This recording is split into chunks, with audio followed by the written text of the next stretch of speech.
Hello. आज हमारा जो आज का टॉपिक है वो है राइटिंग टास्क 2 का। आज हम जिस टॉपिक के बारे में बात करने वाले हैं वो लेटेस्ट इस बार 2023 में जो न्यू ऐसे अपडेट हुए हैं उनके बारे में। जो लेटेस्ट जो एग्ज़ाम हुआ था अभी 10 जैन को, उसके उसमें एक जो मोस्ट कॉमन ऐसे देखा गया उसमें ये आया था कार ओनरशिप के बारे में। कार ओनरशिप के बारे में क्या था? कार ओनरशिप के बारे में था कि car ownership has increased so rapidly over the 30 years that in many cities around the world there are constant traffic jams। कि कार ओनरशिप लास्ट के जो 30 इयर्स थे, पास्ट 30 इयर्स थे, उन्हें इतना इंक्रीज हुआ है ना रैपिडली। रैपिडली मतलब बहुत तेज। Over the 30 years that around many cities there are constant traffic jams. कि कार ओनरशिप इतनी ज़्यादा इंक्रीज हो गई है ना कि लास्ट के 30 इयर्स में कि जो बहुत सारी सिटीज़ हैं अराउंड द वर्ल्ड उनमें ट्रैफिक जाम रहता है। How true do you think this statement is? क्या आप क्या मानते हो कि कितनी ये जो स्टेटमेंट है वो कितनी ज़्यादा सच है? How true? And what measures can government take to discourage people from owning cars? कि गवर्नमेंट ऐसा क्या कर सकती है जिससे जो लोगों को कि लोग कार ना खरीदें, कि लोगों को डिस्करेज करे जो गवर्नमेंट है कार खरीदने से? ऐसा ऐसा गवर्नमेंट क्या कर सकती है? तो आज इसके इंट्रो के बारे में हम बात करने वाले हैं। तो आज हमारा जो टॉपिक है वो ये है और आज हम इसकी इंट्रो लिखेंगे। और एक आपको बात बता देता हूँ कि जो इंट्रो है ना वो बहुत ही ज़्यादा इम्पोर्टेंट है। वो आपके जो ऐसे है उसको मेक और ब्रेक कर सकती है। क्योंकि जो आपकी इंट्रो है ना वो शुरू की 3 या 4 लाइंस होती हैं, ठीक है। और जब आपका एग्जामिनर उस उन लाइंस को पढ़ेगा ना तो उस उन 4 लाइन से उसको पता लग जाएगा कि आपने इसको अपने खुद से लिखा है, रट्टा मारा है। तो जो ये 3 4 लाइंस है ना वो बहुत ज़्यादा मैटर करती हैं आपके ओवरऑल स्कोर के लिए। तो ये हम 3 4 लाइनें लिखेंगे ना वो हम खुद बना के लिखेंगे, क्योंकि कुछ जो इंस्टीट्यूट वगैरह है ना, या काफ़ी मैंने यूट्यूब पे वीडियोस भी देखी हैं उनमें बताया जाता है कि आपको ना एक कॉमन लाइन दे दी जाती है कि आपको इस ऐसा ही लिखना है, कि आपको हाई लेवल वर्ड यूज़ करने हैं, कि बहुत बड़े बड़े वर्ड यूज़ करने हैं। ऐसा कुछ नहीं है। आपको जो जो इसमें फर्स्ट लाइन दी है ना उसी को आपको पैराफ्रेज करना होता है। पैराफ्रेज होता है कि अपने शब्दों में लिखना। क्या आप उसको अपने शब्दों में लिखोगे? पैराफ्रेज की जो लाइन लिखी है ना उसको ही अपने शब्दों में लिख दो, वो होता है पैराफ्रेज करना। अब अगर आप इसको पैराफ्रेज करोगे ना, चलो सबसे पहले ना आपको एक जो राइटिंग क्राइटेरिया, जो मार्किंग क्राइटेरिया ना आइल्स का, वो दिखा देता हूँ। अब देखो इसमें बैंड 9 के लिए क्या लिखा है। इसमें बैंड 9 के लिए लिखा है कि फुली एड्रेस, इसमें टास्क रिस्पॉन्स में है। इसके और भी काफ़ी क्राइटेरिया है, वो मैं आपको अगली आने वाली किसी वीडियो में दिखाऊंगा। पर इसमें हम टास्क रिस्पॉन्स के बारे में देख लेते हैं, क्योंकि जो हमारा क्वेश्चन है ना इसमें 3 क्वेश्चन है। एक ये तो फर्स्ट तो ये है, नहीं ये तो फर्स्ट स्टेटमेंट है। उसमें सेकंड है कि how true do you think it is, और तीसरा है कि गवर्नमेंट कर क्या सकती है इसके लिए। ठीक है। तो टास्क रिस्पॉन्स में आता है कि आप जो पूछा गया है वो किस तरीके से एक्सप्लेन कर पा रहे हो, या आप बता भी पा रहे हो, नहीं बता पा रहे हो। तो टास्क रिस्पॉन्स होता है वो। तो टास्क रिस्पॉन्स का इसमें स्कोर है, देखो 9 बैंड में देखो कि fully address all part of the task. अब अगर आपका फर्स्ट जो इंट्रो है ना, अगर उसमें आप उसके तीनों चीज के बारे में लिख सकते हो ना, तो आपके एटलीस्ट टास्क रिस्पॉन्स में तो 9 बन जाएंगे। और जो आने वाले बॉडी पैराग्राफ 1 है और बॉडी पैराग्राफ 2 है उसके बारे में हम आगे कभी बात करेंगे, पर आज आज के दिन हम सिर्फ इंट्रो के बारे में बात कर रहे हैं। तो जो इंट्रो है वो, उसमें आपको फुल जो 3 स्टेटमेंट दिए ना इसको हम लिखेंगे अपने वर्ड्स में। और जो ये है इसका हम वो देंगे, आंसर देंगे, और इसका भी आंसर देने की कोशिश करेंगे।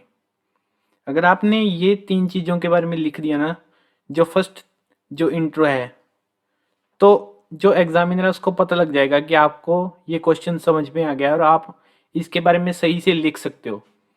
तो उससे आपका जो एग्जामिनर है उस पर सही इंप्रेशन पड़ेगा, क्योंकि you you know right, the first impression is the last impression. तो ये अच्छा इंप्रेशन डालने के लिए आपको इसको खुद के शब्दों में लिखना पड़ेगा। तो चलो हम सीधे सीधे स्टार्ट करते हैं। तो इसको पैराफ्रेज कैसे करेंगे हम? कार ओनरशिप क्या होती है? कार ओनरशिप, कार ओनरशिप होती है कि you own a car, right, कि आप कार को ओन करते हो। तो हम कार ओनरशिप को कैसे लिख सकते हैं? हम लिख सकते हैं ओनिंग अ कार, ठीक है, has increased so rapidly, has, हमने कार ओनरशिप को लिखा ओनिंग अ कार, हैज को has increase so rapidly over the past, इन इसको हम लिख सकते हैं कि हैज इंक्रीज सो रैपिडली, इसको लिखते हैं हम become a major trend.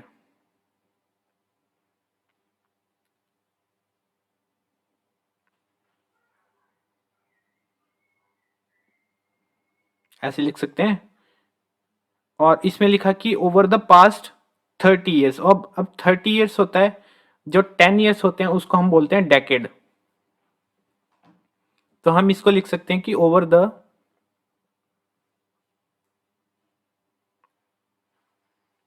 3 decades, ठीक है, क्योंकि 10 ईयर्स को हम डेकेड बोलते हैं। और अब इसमें उसने ये भी बोला है कि many cities around the world there are constant jams. अब हमें इसको भी अपने वर्ड्स में आगे पैराफ्रेज करना है। तो ये फुल स्टॉप नहीं है, ये आगे हम कंटिन्यू करेंगे। Owning a car has become a major trend over the last, इसमें लिखा है इसने पास्ट, पास्ट 30 ईयर्स, हम लिखेंगे लास्ट 3 डेकेड्स। वही सेम हो गया, क्योंकि 10 साल का जो पीरियड होता है उसको हम बोलते हैं डेकेड। तो हम लास्ट के 30 ईयर्स यानी कि 3 डेकेड के बारे में बात कर रहे हैं।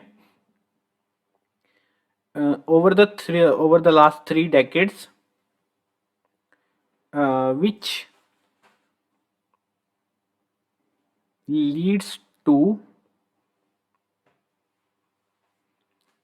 जिससे जिससे हुआ है, जिससे क्या हुआ है, विच लीड्स टू इंटेंस, इसने बोला है कांस्टेंट ट्रैफिक जैम्स। तो हम इसको लिख सकते हैं कि इंटेंस ट्रैफिक कंजेस्शन। अब ट्रैफिक जैम को हम लिख सकते हैं कंजेस्शन, आगे लिखूंगा, which leads to intense, intense मतलब कि बहुत ही extreme, intense traffic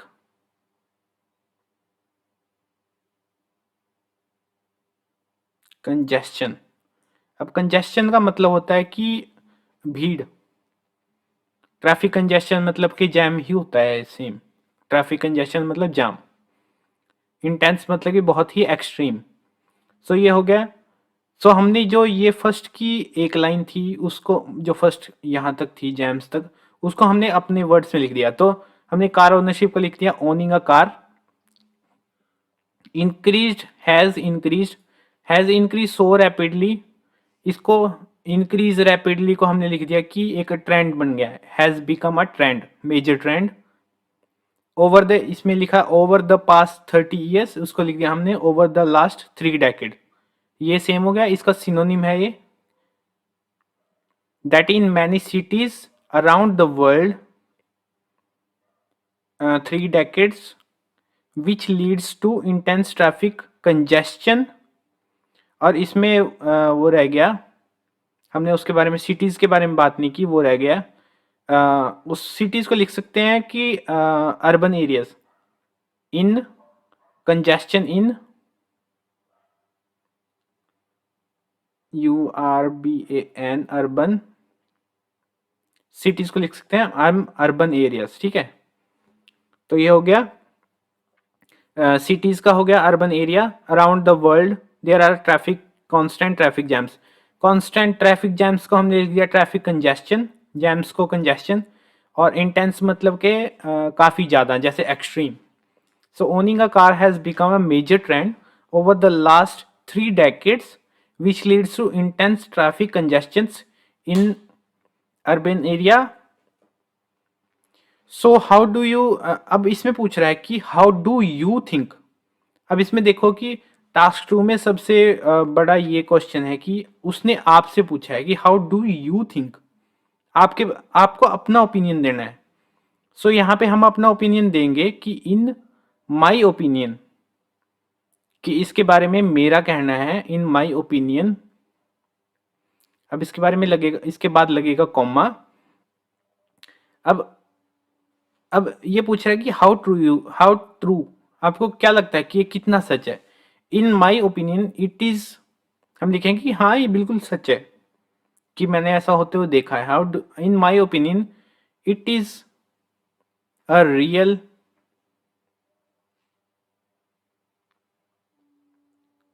phenomenon. Phenomenon को बोल सकते हैं हम फैक्ट या फिर सिचुएशन, एक रियल सिचुएशन है ये, ठीक है। फिनोमिनन मतलब कि situation, so it is a real situation. और फिर इसमें पूछा है कि व्हाट मेजर्स, इसमें हम लिख सकते हैं कि in my opinion it is a real phenomenon and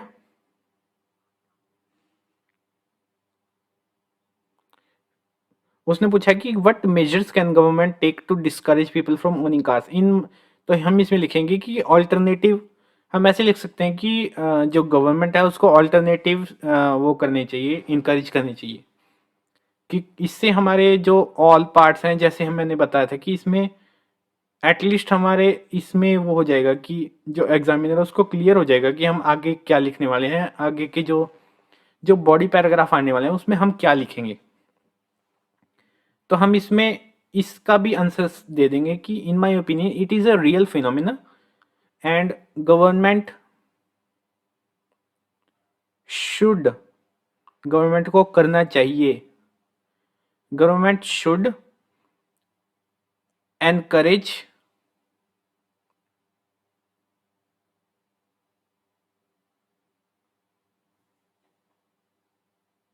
alternate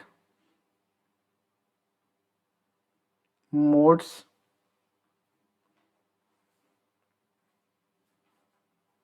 of transportation,